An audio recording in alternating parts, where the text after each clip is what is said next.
Tonight, I want to make you care about Britney Spears. Now, you may think you know everything you need to know. You may know she was a teenage pop sensation who became famous almost overnight. Just boom, you're famous. It's weird. So while you may remember that by the age of 25 she was the most famous person in the world, you probably don't remember just how badly the world treated her. She was sexualised as a child. I noticed last week you had the most adorable, pretty eyes. You have a boyfriend? No, sir. Why not? They're mean. I'm not mean. How about me?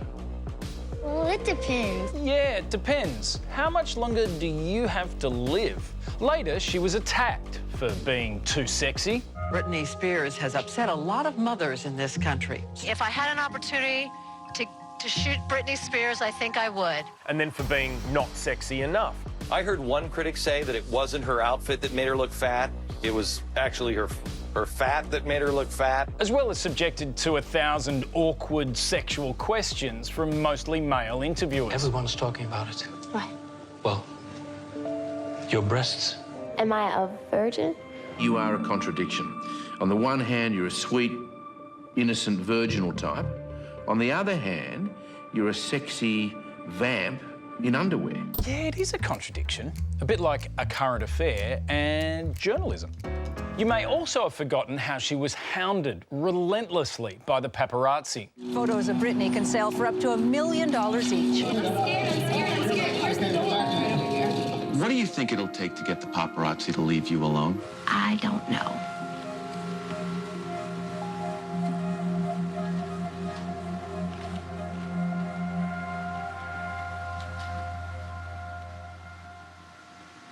Is that one of your biggest wishes?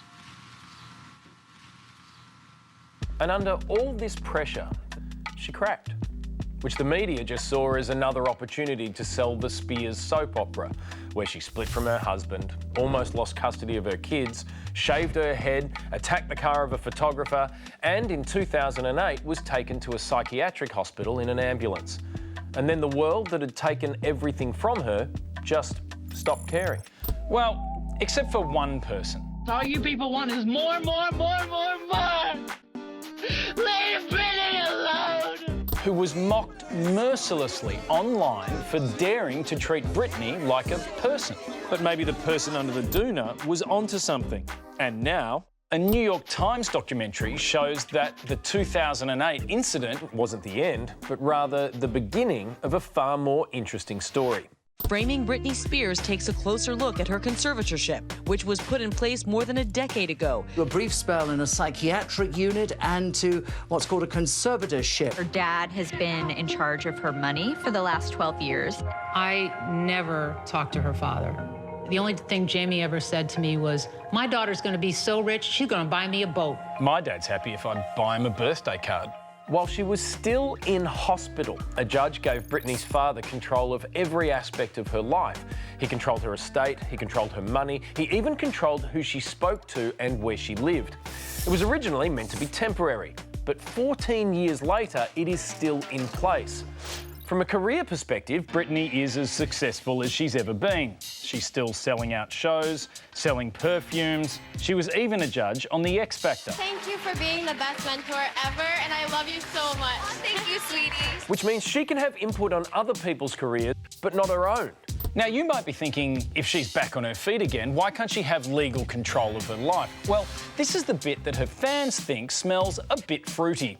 Like Britney's midnight fantasy. You see, a conservatorship is a legal cage that is almost impossible to escape, especially if your conservator, Britney's father, doesn't want you to. You can't just decide to get out because you're not considered mentally fit to make decisions like that. You need to ask a judge, which means you'll need lawyers, but you aren't considered mentally fit to engage your own lawyers. So you need to ask another judge to get permission to hire lawyers so you can ask the first judge, which Britney had to do last year. And in Britney's case, once she does get to court, she doesn't just have to pay her own lawyers, her father pays his lawyers out of her money. It is enough to make you want to shave your head, which, to be fair, in 2007, I probably should have done too. Yet despite all of these legal hurdles, earlier this month, Britney's case did finally get to court. A judge rejected Jamie Spears' efforts, that's the father, to maintain full control of his daughter's estate. Instead, he and a bank will have equal power. The case has made a lot of people reevaluate how gleefully we tear down celebrities once we're finished with them, particularly women, like Britney, Monica Lewinsky, Miley Cyrus, Whitney Houston and Amy Winehouse. And we do it when they are at their most vulnerable. Her ex-boyfriend, Justin Timberlake, has now apologised for how poorly he treated her at the time, but sadly not for this quadruple denim outfit that they wore at the American Music Awards. But one person who didn't need to apologise was someone who saw this all so clearly back in 2007. I know it's hard to see Britney Spears as a human being, but trust me, she is. And what really bothers me is to think of those people out there who don't see her as a person. So what have we learned? Well, I learned that we should have listened to the person making YouTube videos under the doona in their bedroom.